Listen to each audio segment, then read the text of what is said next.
തിരക്കുകളുടെ ഒരു കല മുഖത്ത് കാണുന്നുണ്ട് അല്ലേ? അല്ലെ, കലയുടെ തിരക്കെന്ന് കേട്ടിട്ടുണ്ട്, പക്ഷെ തിരക്കിന്റെ കല.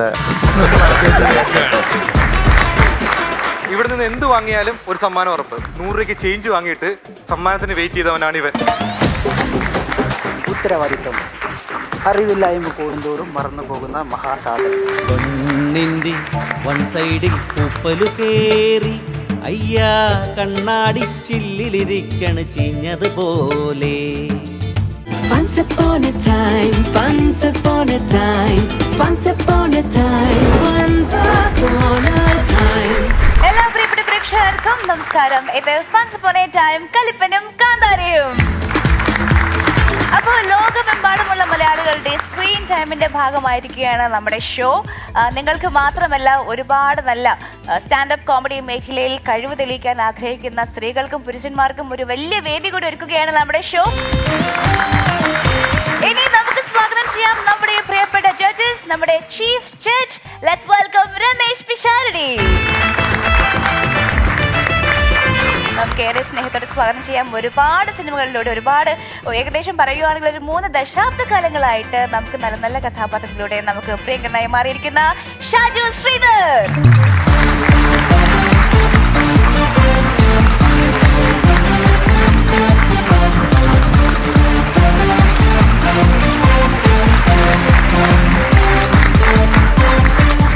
പാലക്കാടിന്റെ മുത്തുമണി നമ്മുടെ സ്വന്തം ഷാജു ചേട്ടൻ വീണ്ടും നമ്മുടെ വേദിയിൽ എത്തിയിരിക്കുകയാണ്. വെൽക്കം ചേട്ടാ. ഒരു കാര്യം പറയുമ്പോൾ സന്തോഷമുണ്ട്. ആ തിരക്കുകളുടെ ഒരു ക്ഷീണമല്ല, ഒരു കല മുഖത്ത് കാണുന്നുണ്ട് അല്ലേ? അല്ലേ രവി ചേട്ടാ? ഞാൻ തിരക്കിന്റെ കല ഞാൻ ആദ്യമായിട്ട് കേൾക്കുന്ന വാക്കാണ്. പുതിയതായിട്ട് ഉണ്ടാക്കിയതാണ്. പറഞ്ഞ ഉദ്ദേശിച്ച കാര്യം മനസ്സിലായി. അതായത് നല്ല തിരക്കുള്ളതിന്റെ ഒരു ലാഞ്ചന മുഖത്ത് കാണുന്നുണ്ട്. കലയുടെ തിരക്കെന്ന് കേട്ടിട്ടുണ്ട്, പക്ഷെ തിരക്കിന്റെ കല. ഈ ഷാജുചേട്ടനെ പറ്റി ഒരുപാട് പേർക്ക്, ഈ ഏറ്റവും പുതിയ സിനിമ കാണുന്ന ആളുകൾക്ക് ഷാജുചേട്ടൻ ഇപ്പൊ എല്ലാ സിനിമകളുടെയും ഭാഗമാണ്. ഒരുപാട് സിനിമകളിലുണ്ട്. ഷാജുചേട്ടൻ ഒരു മിമിക്രി ആർട്ടിസ്റ്റ് ആയിരുന്നു എന്നോ ഒന്നും പലർക്കും അറിയില്ല. കാരണം ഞാൻ ഈയിടയ്ക്കൊക്കെ ആലോചിച്ച ഒരു കാര്യം, ഈ ഷാജുചേട്ടന്റെ വിഷ്വൽ റെക്കോർഡ്സ്, മിമിക്രി കളിക്കുന്ന വിഷ്വൽ റെക്കോർഡ്സ് വളരെ കുറവാണ്. നിങ്ങൾ തപ്പിയാലൊന്ന് ഏതെങ്കിലും സ്റ്റേജിൽ നിന്ന് പുള്ളി മിമിക്രി കളിക്കുന്നത് കിട്ടാൻ പാടാ. അതൊക്കെ എവിടെയാണ് കുഴിച്ചു മൂടിയത്? അന്ന് ആരും എടുത്തില്ലെന്ന് തോന്നുന്നത് കാര്യമായിട്ട്. അന്നത്തെ കാലത്ത് എന്ന് പറയുമ്പോഴത്തേക്കും പഴയ വീഡിയോസ് ഒക്കെ ഇപ്പൊ യൂട്യൂബിലൊക്കെ ഉണ്ട്. പ്രസാദേട്ടന്റെ ഒക്കെ അടക്കമുള്ള വീഡിയോസ്. അല്ല, പ്രസാദേട്ടന്റെ കൂട്ടത്തിൽ ഷാജുചേട്ടൻ ഉണ്ടായിട്ടില്ല. ആ ഗ്രൂപ്പിൽ ഏറ്റവും കൂടുതൽ വരുന്നത് പ്രസാദേട്ടന്റെ ഒക്കെയാണ് തോന്നുന്നത്. കെ എസ് പ്രസാദിന്റെ കൂട്ടത്തിലാണ് ഈ കാസറ്റുകൾ ഏറ്റവും കൂടുതൽ വന്നത്. ഈ സിനിമാല അങ്ങനെയുള്ള പരിപാടികളുടെ സംഘത്തിലാണ് മറ്റുള്ളവരുണ്ട്. ഈ 2 സംഘത്തിലും ഇല്ലാത്തൊരു മിമിക്രിക്കാരനായിരുന്നു ഷാജുചേട്ടൻ. എന്നാൽ ഈ സംഘത്തിലൊക്കെ വലിയ ഇൻവോൾവ്മെന്റ് ഉണ്ടായിരുന്നു, വരൂലായിരുന്നു. എന്താ പറയാ, ഗസ്റ്റ് അപ്പിയറൻസോ, ഗസ്റ്റ് പോലും വരികയല്ല. പുള്ളിക്ക് വേറെ തിരക്കുകളും വേറെ പരിപാടികളും ഒക്കെ ആയിട്ട് അന്നേ ആ വഴി ഈ വഴി അങ്ങ് പോവുക, അന്നേ പ്രേമിക്കുക, കല്യാണം കഴിക്കുക, ആ വഴിക്ക് പോവുക, അങ്ങനെയുള്ള പരിപാടികളില് മിമിക്രി ഒരു സൈഡിൽ കൂടെ പോവുകയും ബാക്കിയുള്ള കാര്യങ്ങൾ പ്രാധാന്യം. വളരെ ഹാപ്പി ആയിട്ട് ജീവിക്കുകയാണ്. വലിയ നർമ്മബോധമുള്ള ആളാണ്. വലിയ നർമ്മബോധമുള്ള ആളെന്ന് പറഞ്ഞാല് പൊതുവെ നമ്മൾ എന്തെങ്കിലും നർമ്മം നമുക്ക് സമൂഹത്തിൽ നിന്നൊക്കെ കിട്ടിയാൽ ഇത് വിളിച്ച് പങ്കുവെക്കാവുന്ന ചുരുക്കം ചില ആളുകളുണ്ട്. നമ്മൾ പറഞ്ഞിട്ട് അങ്ങോട്ടും ഇങ്ങോട്ടും കുറേ നേരം ചിരിക്കുന്ന, ഞാൻ ഷാജുചേട്ടനെ വിളിക്കും, ചിലപ്പോൾ പ്രചാരനെ വിളിക്കും, ഷാജുചേട്ടനെ വിളിക്കും. ഇവരോടൊക്കെ പറഞ്ഞാൽ നമ്മൾ എത്ര ക്രൈമുള്ള നർമ്മവും, കാരണം അതിനകത്തൊരു ക്രൂരതയുണ്ട്. ചില തമാശകൾ നമ്മൾ പുറത്ത് പറയാനോ അങ്ങനെയൊന്നും പാടില്ല. അതിന്റെ ആ നർമ്മം മാത്രം എടുത്ത് ചിരിക്കാൻ പറ്റുന്ന ഒരാളെന്ന് പറയുന്നത് ഷാജുചേട്ടനൊക്കെയാണ്. അങ്ങനെയുണ്ട്. അത് എനിക്ക് ഏറ്റവും കൂടുതൽ നർമ്മം ആസ്വദിക്കുമ്പോഴാണ് നമുക്ക് പറയാൻ പറ്റുന്ന ഒരു പരിധി വരെ. അപ്പൊ വിഷുവിന്റെ ഒരു കോള് വരുമ്പോൾ ഒരുപക്ഷെ സന്തോഷമാണോ സങ്കടമാണോ സങ്കടം പറയാൻ വിളിക്കാറില്ല, പക്ഷെ പറയാൻ പോകുന്നതെങ്കിലും ഞാൻ ഫോൺ എടുക്കുന്നത് തന്നെ ചിരിച്ചുകൊണ്ടായിരിക്കും. കാരണം വെച്ചാൽ നമുക്കത് അറിയാം എന്തെങ്കിലും കാര്യങ്ങൾ പറയാനുണ്ട്. അപ്പൊ നമുക്കത് ഷെയർ ചെയ്യാൻ പറ്റാന്നുള്ളതാണല്ലോ. ചിലർക്കത് വേദനിക്കും, പക്ഷെ ഈ പറയുന്ന രീതിയിൽ അത് ആരോടും പറയാൻ പറ്റാത്ത കാര്യങ്ങൾ ഷെയർ ചെയ്യുന്ന സൗഹൃദമാണ്. അതായത് ഇപ്പൊ ഈ ഇടയ്ക്ക് നോക്കുമ്പോൾ ഒരു ഉദാഹരണം പറയാം. ഒരു റീൽസ് ചെയ്തിരിക്കുകയാണ് എടുത്തത്, വളരെ പോപ്പുലർ ആയ ഒരു സീനിന്റെ ലിപ്സിങ്ക് മുഴുവൻ പോയി കിടക്കുകയാണ്. ഒട്ടും ശരിയല്ല. അങ്ങനെയൊന്നും അല്ല റീലിൽ ഒരു സംഭവം ചെയ്യേണ്ടത്. വെറുതെ ഇങ്ങനെയൊക്കെ കാണിച്ച് ചെയ്തേക്കാണ്. അപ്പൊ ഇത് നമ്മൾ അയച്ചു കൊടുത്തു കഴിഞ്ഞാല് നമ്മൾ ആ ലിപ്സിങ്ക് വിട്ടിട്ട് പുള്ളിയുടെ കാറിലിരുന്ന പുള്ളി ചെയ്യുന്നത്. ഷാജുചേട്ടൻ തിരിച്ചു പറയും, എടാ ഞാനത് കണ്ടു, പക്ഷെ അവൻ ആ സ്റ്റിയറിംഗിൽ കൈ വെച്ചതിനകത്തൊരു ചെറിയ പ്രശ്നമുണ്ട്.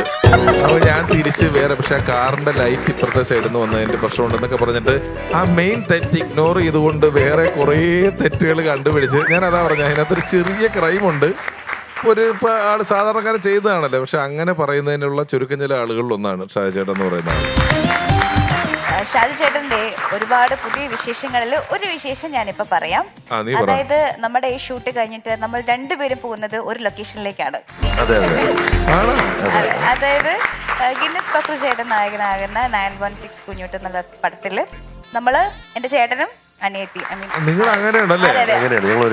ചേട്ടനും അനിയത്തിയാണ്. ചേട്ടൻ അനിയത്തി മീൻസ് അത് എന്റെ ഭർത്താവിന്റെ സഹോദരിയുടെ ഭർത്താവ് അല്ലേ? അങ്ങനെ അടുത്തുകൊണ്ടാണ്. പക്ഷെ പറഞ്ഞു വന്നപ്പോ കുറച്ച് കൂടി പോയത്. പറഞ്ഞു വന്നപ്പോ കുറച്ച് അകൽച്ചയായി. പറഞ്ഞപ്പോ ആദ്യം അടുത്തുണ്ടായിരുന്നു. നമ്മുടെ എപ്പിസോഡുകൾ കൂടുതൽ മനോഹരമാക്കുവാനായിട്ട് ഷാജി ചേട്ടൻ ഉണ്ടായിരിക്കും വരുന്ന എപ്പിസോഡുകളിൽ. ചേട്ടാ വലിയ സന്തോഷം. ഞാൻ 3ാമത്തെ തവണയാണ് ഇവിടെ ഈ വേദിയിൽ വരുന്നത്. അപ്പൊ ഞാൻ പലപ്പോഴായിട്ടും എൻ്റെ അടുത്ത് പെട്ടെന്ന് പറയും ഷാജിറ മറ്റന്നാൾ ഫ്രീ ആണെന്ന് പറഞ്ഞ് ഞാൻ യെസ് ഓർ നോ പറഞ്ഞാൽ കേട്ട ഉടനെ ഫോൺ കട്ട് ചെയ്ത് കളയും. കാരണം അപ്പം ഞാൻ പറയും ഒന്ന് ഞാൻ നോക്കട്ടെ എന്ന് പറഞ്ഞ് അഡ്ജസ്റ്റ് ചെയ്യും. കാരണം എനിക്കിവിടെ വരാൻ ഭയങ്കര കൊതിയാണ്. കാരണം എന്ന് വെച്ചാൽ ഒന്നാമത് പിഷുവായിട്ട് അല്ലാതെ കാണുന്ന സാഹചര്യങ്ങളിലൊക്കെ നമ്മൾ 100 കാര്യങ്ങൾ തിരക്കുകൾ ഇടയിൽ നിൽക്കുമ്പോൾ നമുക്കൊരു പോസിറ്റീവ് വൈബാണ്. നമ്മളൊരു അല്പസമയം ചിരിക്കാൻ പറ്റുന്ന ജീവിതത്തിൽ ഇന്നത്തെ കാലത്ത് വലിയ ഒരു ഇതാണ്. അപ്പം അങ്ങനെ ഒരു സാഹചര്യത്തിൽ അങ്ങനെ ഒരു വേദിയിൽ വരിക എന്ന് പറയുന്നത് വലിയ കാര്യമല്ലേ. നമ്മുടെ എല്ലാം മറന്ന് ഒരു ദിവസം അങ്ങനെ 2 പ്രാവശ്യം മിസ്സായി പോയി. അപ്പൊ ഇത്തവണ ഞാൻ പറഞ്ഞു എന്നെ എങ്ങനെയെങ്കിലും 2 തവണ മിസ് തോന്നിയ ഷാജിച്ചേട്ടന് വലിയ തിരക്കാണ്. സിനിമകളിൽ ഒരുപാടുണ്ട്. സിനിമകളിൽ എപ്പോഴും ഇപ്പോൾ ഒരു സിനിമകളും തന്നെ വിചാരിച്ച പോലെ ഒന്നും നടക്കുന്നില്ല. പല തിരക്കുകളും കൊണ്ട് അങ്ങോട്ടും ഇങ്ങോട്ടും മാറും. ഇവരുടെ തിരക്കുകൾ മാറും. അപ്പൊ ഞാനും ഷാജിച്ചേട്ടനും പറയാം, ചേട്ടാ തിരക്കുകൾ ഉണ്ടെങ്കിൽ പറഞ്ഞു നമുക്ക് ഇവിടെ മാറ്റി തരാവുന്നല്ല, നിങ്ങൾ വാക്ക് പറഞ്ഞതല്ലേ, എന്നിട്ട് ഇവിടെ വരാതെ എന്നൊക്കെ പറഞ്ഞ് അതിനൊരു പ്രഷർ കൊടുക്കാതിരിക്കാൻ നമ്മളും എല്ലാ കാലത്തും എല്ലാവരുടെ കാര്യത്തിലും നോക്കാറുണ്ട്. ഷാജിച്ചേട്ടാ anyway thank you very much. വീണ്ടും വന്നേക്കാം.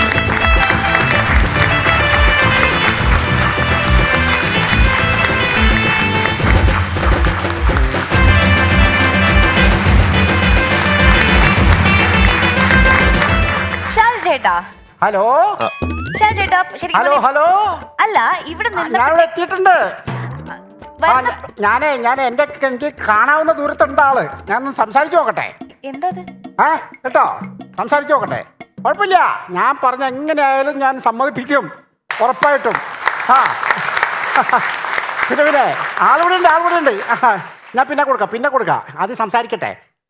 നമസ്കാരം. നമസ്കാരം. ഷാജു, എനിക്കറിയാം. നമസ്കാരം. എന്നെ മനസ്സിലായില്ലേ? അജയൻ വടയക്കാട്. എനിക്കറിയാം. ഞാൻ നിങ്ങളുടെ ക്ഷേത്രത്തിൽ പരിപാടിക്ക് വന്നിട്ടുണ്ട്. സാറ് പണ്ട് ക്യാമറയൊക്കെ ചെയ്യാൻ പോകത്തില്ലായിരുന്നോ? പിന്നെ എനിക്കറിയാം. ഞാനിപ്പോ ഓർക്കുന്നുണ്ടായിരുന്നു. അതല്ല, ഷാജുവിന് ഞാൻ പരിപാടി തന്നിട്ടുണ്ടോ? ഇല്ല, എനിക്ക് തന്നിട്ടില്ല. ഭാഗ്യം. ഞാനേ ഈ പരിപാടിയൊക്കെ കൊടുക്കുന്ന ആളാ, വടയക്കാട്ട് ക്ഷേത്രത്തിലെ കമ്മിറ്റിക്കാരനാണ്. അപ്പൊ ഞാനിവിടെ വന്നതേ, ഞങ്ങളുടെ ക്ഷേത്രത്തില് 8ാം ഉത്സവത്തിനൊരു ഡാൻസ് വേണം. കഴിഞ്ഞ വർഷം വന്നത് ശോഭനയാ, അതിന്റെ മുമ്പത്തെ വർഷം ലക്ഷ്മി ഗോപാലസ്വാമി, അതിന്റെ മുമ്പത്തെ വർഷം മേതിൽ ദേവിക, അങ്ങനെ ഒരുപാട് ഫേമസ് ആയിട്ടുള്ള ആൾക്കാരെ വന്നത്. അപ്പൊ ഇപ്രാവശ്യം ദേവപ്രശ്നം വെച്ച് കഴിഞ്ഞപ്പോ നമ്മൾക്ക് തെളിഞ്ഞു വന്നത് ഡയാനയുടെ ഡാൻസ് വേണമെന്നാ. അപ്പൊ ഡയാനയ്ക്ക് ഒഴിവുണ്ടാവുമെന്ന് അറിയാൻ വേണ്ടിയിട്ടാണ് ഞാൻ വന്നത്. അല്ല, ഞാൻ ചോദിക്കട്ടെ, ദേവപ്രശ്നമൊക്കെ വെച്ചിട്ടാണോ നിങ്ങളവിടെ ആരുടെ ഡാൻസ് വേണമെന്നൊക്കെ തീരുമാനിക്കുന്നത്? അതല്ല, അതിന്റെ ഒരു ഗുട്ടൻസ് അതല്ല. കഴിഞ്ഞ വർഷവും അതിന്റെ മുമ്പത്തെ വർഷവും ഒരുപാട് ആൾക്കാർ വന്നു. ഫേമസ് ആൾക്കാരല്ലേ, നിലം തൊടാത്ത ആൾക്കാർ, നിറച്ച ആൾക്കാര്. അപ്പൊ ഈ ആൾക്കാർ വന്നപ്പോ ഉന്തും തള്ളും ബഹളവും പ്രശ്നവും ഒക്കെ ഉണ്ടായി.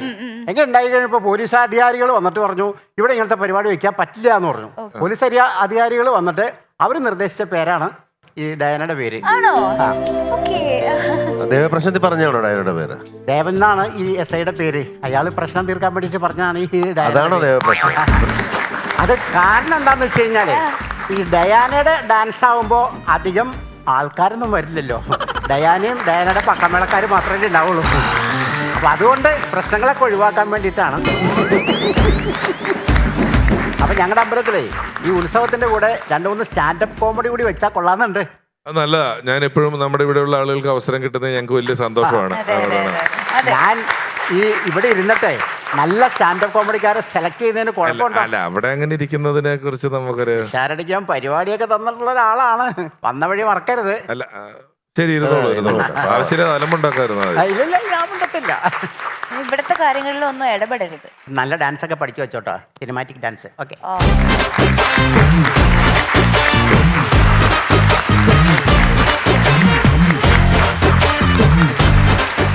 പിന്നെ ഡയനമോൾ എനിക്ക് ഒരു സഹായം കൂടി ചെയ്തു തരണം. ഒരു പറഞ്ഞോ. അന്നദാനത്തിന്റെ ഉദ്ഘാടനം ഉണ്ട്. അന്നരാജനെ ഒന്ന് ഏർപ്പാട് ചെയ്ത് തരണം. നിങ്ങളെ ഒരു പരിചയം ഉണ്ടാവുമല്ലോ. ചോദിച്ചു നോക്കാം. ആ ഞാൻ നമ്മുടെ പ്രേക്ഷകരോട് തുടക്കത്തിൽ തന്നെ പറഞ്ഞിരുന്നു നമ്മുടെ ഫ്ലോറിൽ സ്റ്റാൻഡപ്പ് കോമഡിക്ക് നല്ല ഒരു വേദിയാണ് ഒരുക്കി കൊടുക്കുന്നതെന്ന്. പക്ഷേ ഇവിടെ മാത്രമല്ല, പുറത്തെ പരിപാടികളിലേക്കുള്ള അവസരങ്ങളും ഇവിടെ നിന്നും ഉണ്ടാകുന്നുണ്ട്. അതിനുവേണ്ടി അജയൻ ചേട്ടൻ അടക്കമുള്ള ആൾക്കാരുടെ നമ്മുടെ ഒപ്പം ഉണ്ട്. ഇന്നത്തെ മത്സരങ്ങൾ തുടങ്ങുന്നു. നമുക്ക് പ്രാവശ്യം 2 കലിപ്പന്മാരാണ്. Let's welcome them, Mithun and Soubin.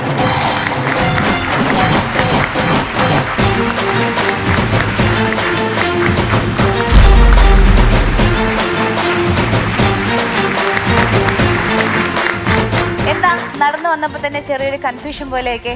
കൺഫ്യൂഷനല്ല, ഞങ്ങള് കൈകൾ തമ്മിൽ ഇങ്ങനെ കൂട്ടിമുട്ടിച്ച് ഫ്രണ്ട്ഷിപ്പ്. ആ ഓക്കെ. ഇപ്പോഴാണോ പരിചയപ്പെടുന്നത്? ഞാൻ ഇവിടെ വന്ന ശേഷമാണ് മിഥുനെ പരിചയപ്പെടുന്നത്. ആ ഓക്കെ. ചേട്ടാ, സോബിൻ നമ്മുടെ 3rd സീസണിൽ അത്യാവശ്യം നല്ല പെർഫോമൻസുകളൊക്കെ കാഴ്ചവെച്ചൊരു വ്യക്തിയാണ്. ചെയ്തിട്ടുണ്ട്. ചേട്ടന്റെ മുന്നില് ഓർക്കുന്നുണ്ടല്ലോ അല്ലേ? യെസ്. അപ്പൊ മിഥുൻ നമ്മുടെ മുന്നത്തെ സീസണിൽ വന്നിട്ടുണ്ട് അല്ലേ? വന്നിട്ടുണ്ട്. Season 2 yes. അപ്പൊ വീണ്ടും സ്വാഗതം മിഥുൻ. നമുക്ക് ഒന്നുകൂടെ പ്രേക്ഷകർക്ക് വേണ്ടി നമുക്ക് ഒന്ന് ഇൻട്രൊഡ്യൂസ് ചെയ്ത് കൊടുത്താലോ? മിഥുൻ എന്ത് ചെയ്യായിരുന്നു ആക്ച്വലി? ഞാൻ വീഡിയോ എഡിറ്ററാണ്, ഗ്രാഫിക് ഡിസൈനറാണ്. തൃശ്ശൂരാണ് വർക്ക് ചെയ്യുന്നത്. തൃശ്ശൂരാണ്. Okay, welcome welcome. സോബൻ ഇവിടുന്ന് പോയിട്ട് ഭയങ്കര ഒരുപാട് വീഡിയോസിലൊക്കെ ഇവിടെ വൈറലായിക്കൊണ്ടിരിക്കുകയാണ് രമേശ് ചേട്ടാ. ഞാൻ കാണുന്നില്ല. അവരാ ചെയ്യുന്നതൊക്കെ നിങ്ങൾക്കല്ലേ അയച്ചു തരുന്നുള്ളൂ, നമുക്കാരും അയച്ചു തരുന്നില്ല, കാണുന്നില്ല. സൗബിനെ ഞാൻ 2 ഉദ്ഘാടനം കൊടുത്തായിരുന്നു. പിന്നെ അതിന്റെ ഒരു ക്ഷീണം കിടപ്പെടുന്നു. എന്തായാലും നല്ല കാര്യം കേട്ടോ. നമുക്ക് ഒത്തിരി സന്തോഷമുണ്ട് നിങ്ങളൊക്കെ ഇങ്ങനെ നല്ല രീതിയിൽ നല്ല നിലകളിൽ എത്തുന്നത് കാണുമ്പോഴത്തേക്കും. കേശവമാനെ അറിയോ ചേട്ടന്? പിന്നെ കേശവമാമൻ ഞങ്ങളുടെ അമ്പലത്തിൽ വന്ന് പാടിയിട്ടുണ്ട്. വേണമെങ്കിൽ പുള്ളീനെ ബുക്ക് ചെയ്യാം പരിപാടിക്ക്. താല്പര്യമുണ്ടെങ്കിൽ പാരഡി പാട്ടുകളൊക്കെ പാടും. നല്ലടി നാട്ടിൽ കിട്ടൂല, പുള്ളീനെ ബുക്ക് ചെയ്യണോ? അപ്പോ moving on to next segment, parody song challenge. Once upon a time കലിപ്പനും കാന്താരിയും ഏറ്റവും പുതിയ എപ്പിസോഡുകൾ മറക്കാതെ കാണാൻ നിങ്ങൾ സബ്സ്ക്രൈബ് ചെയ്യൂ Ramesh Pisharody entertainments on YouTube.